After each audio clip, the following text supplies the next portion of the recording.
name is Merle Marple, and I'm a minister in the Presbyterian Church in Canada, Knox Presbyterian, and I'm also a member of Kairos Calgary. So those are the affiliations whereby I'm sort of here today. What I would hope to get out of it, I think, would be a sense that we in the Christian community, and I know this is beyond the Christian community, but it's the consulting, and I really am convinced that we need to do a lot more collaboratively. and we in the Christian community bear a bit of a burden in terms of some responsibilities I think we bear for the situation that the world finds itself in, and the situation in which God's creation now finds itself. And my image of the creation is Genesis 1, really. Genesis 1, I think of shalom as being, God created, one, 2, 3, 4, God was good. There was harmony. And it would always be like a grand symphony. That's what it was, a symphony, and God was pleased as God listened to the symphony. And all of a sudden, discordant notes. Due to one of the parts of the creation that had some pretty significant role to play, but just wasn't playing the game.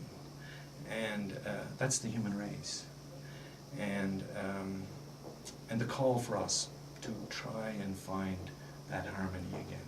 And I think we as the Christian church have a pretty big responsibility in that. Responsibility for the lack of harmony that is there now, and the discordant notes that must be very displeasing to the one who saw it all as so good. And also our responsibility to work together to try and see if we can recapture some of that harmony. Mm-hmm. So, and the harmony is the harmony within the creation, and that's all aspects of the creation, the whole creation, but also the harmony with the Creator, and that's the symphony that's gone. So, I have a colleague, and I know she's told me many times, but her image of it is sort of the beautiful Ming vase, and that's Genesis 1. And suddenly the vase was dropped, and its beauty has been shattered. And it's our call with God, to bring that back together. So I guess I'm hoping that by coming here, that in some way or other I can contribute and be a part of that. When did you first become concerned about environmental sustainability and caring for creation? Interestingly, probably there's always been a little growing up in rural Cape Breton by a beautiful lake. And probably 20 years ago, maybe, or more, when it became very personal in the fact that there was a dump on a hill overlooking Lake Ainslie. And my mother, who at that point was in her 70s or 80, became an activist. She was probably always a bit of an activist in terms of get rid of the dump. And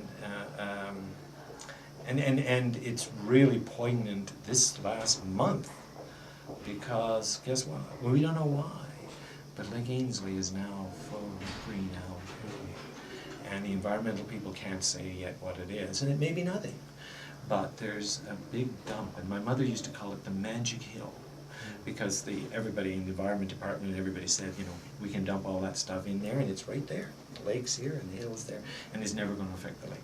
My mother's gone, and maybe it's not what affected the lake, but so growing up, I think in rural area gives you a different appreciation, and to go back and drive along that lake.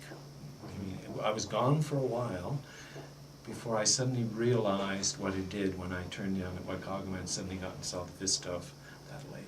So, when Mishka says, what would I think about that I would like to see saved, I guess that's where it. A lot of people would look at the Gospels and look for evidence of Jesus taking action on environmental issues, and it's not there. What do you make of that? I think it's something like so many issues. They'll say, well, Jesus didn't say anything on it, didn't say anything on that issue because it wasn't an issue.